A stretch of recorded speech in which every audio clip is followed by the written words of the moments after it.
Hello there, welcome in the latest edition of the SAU Women's Basketball Coaches Show. I'm Daniel Gallegos, joined alongside Head Women's Basketball Coach Julio Pacheco. And Coach, we're at this point of the year, Christmas break, finals just happened, so campus is a little bit, not as much energy, but that doesn't mean that your women's basketball team hadn't been putting in that energy into the gym, getting ready for a couple of games over this Christmas break.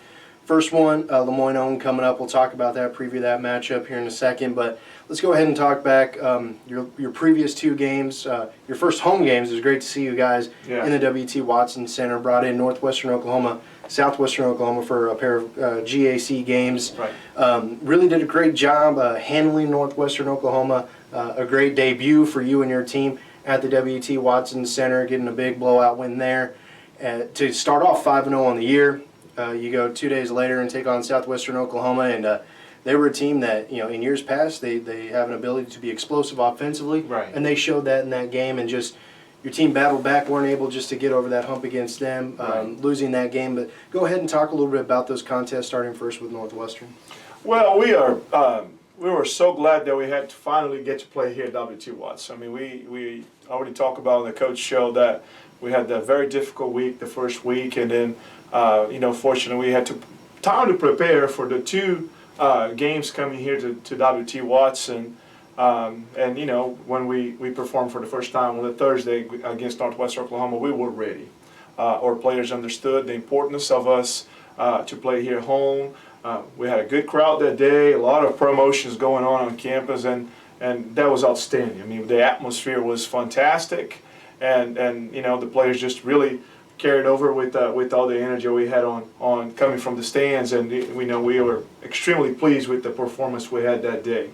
When you play in Great American Conference, you got to be ready 1,000%, because every team and every game counts. They're important for the rankings and for the standings in the conference, and it's difficult to play conference games so early in the year, but it's the same difficulty for every team. So we're glad that we prepared that day, and we performed well against Northwestern Oklahoma.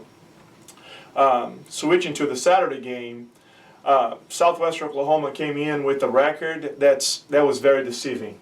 I mean, they were 1-5, I believe, but they played the number one team in the nation. They played two of the top teams in the conference, and they play a really, really good opponent from the MIAA,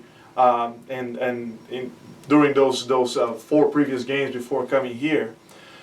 Much respect for them. We understood that we had to approach that game and almost have a perfect game to have a chance to beat them, and unfortunately we were not ready for that day.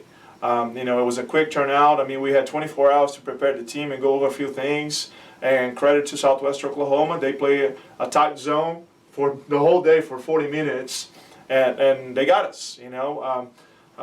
Still, I was very proud of our players for how they combat and they fought in the game for 40 minutes. I mean, we made some pushes, especially in the third and the fourth quarter, and we had Southwestern Oklahoma really questioning themselves for a couple of times, but they just really took care of the game in the first two quarters of the game, and it was hard for us to overcome the hump. So.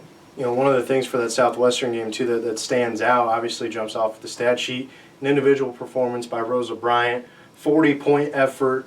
She was definitely your go-to scorer in that game and really helped you on the interior to combat kind of what Southwestern was trying to do on their offensive end, really forcing the ball inside. What did Rosa's performance mean, even though it comes up in a losing effort, knowing, though, that there's a score that you can go to whenever you need it? Well, Rosa, she did tremendous because she really adapted to the game very quickly. And I talked to the players, and I told them that we were not quite ready to play against a really good zone team, but great players, they play any circumstances in any environment, and that's what Rosa did that day. Behind her, a lot of other players also, they understood in the second half, okay, we just need to kind of play our game and then try to be more aggressive. And they all did. I mean, I was very pleased with the players and how we played in the second half. I mean, it was not an easy game for them. I mean, we talk about how important it was for us to continue to compete and never quit in the game, and I don't think we never quit in the game. It was just really too many three-point shooting that really put us way too behind in the first half. And but yeah, Rosa outstanding, and Rosa, like we talked before in the show, I mean, she's our leader on and off the floor, and it's just really fun to have a player like her on the team. I was talking to somebody this morning, and you know, it's not very often that you happen to have such a special player on your team like that. And we're just so glad to have Rosa with us, and she continued to be humble, and she continued to be working hard, understand that this is her last year, and that she needs to, you know, she wants to leave a legacy with this program, and she's doing so far. You know, that loss against Southwestern Oklahoma, the first loss of the season, but before that, it was a 5-0 start, one of the best starts in over a decade for this women's basketball program. You in your first year, is that where you expected your team to be through the first 5-6 games? Is there any surprises, or you know, just kind of give us a take on the start of the season? Daniel, I really take one day at a time. I try to really don't think too far away, because I think we can get carried away with that. You know, if you really start thinking about 10, 15 games ahead of us, you know, the way I approached the season was, okay, the first game of the year is Philander Smith. Okay, full focus on Philander Smith. We won that game.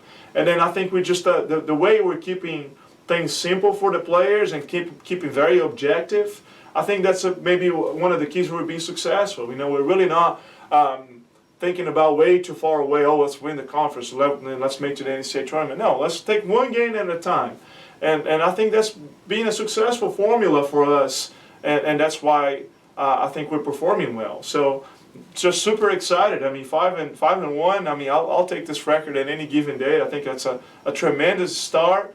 I'm just very proud of our players, and very thankful for them to listen to us in the game. They're executing the game plan by the books. You know, now into the Christmas break, you're going to play 2 games over the break. One upcoming tomorrow at home against Lemoyne Owen. December 30th, another one against Philander Smith. Another game against them again at home.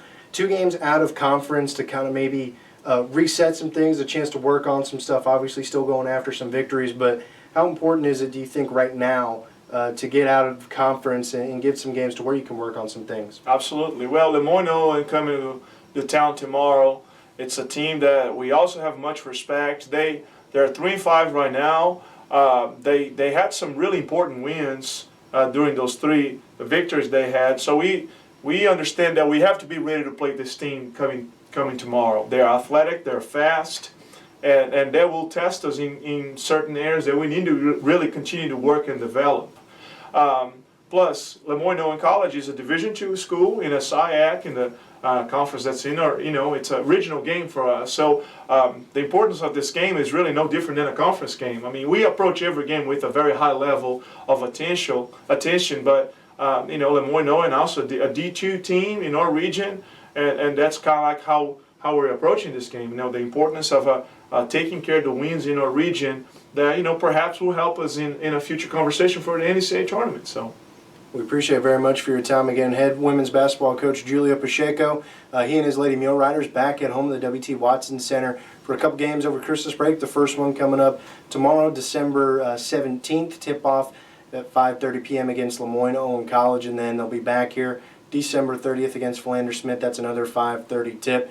Be sure to check MuleRiderAthletics.com for all your pre- and post-game coverage. And Coach, best of luck. We hope to see everybody out. Thank you. Thanks, guys. Appreciate it.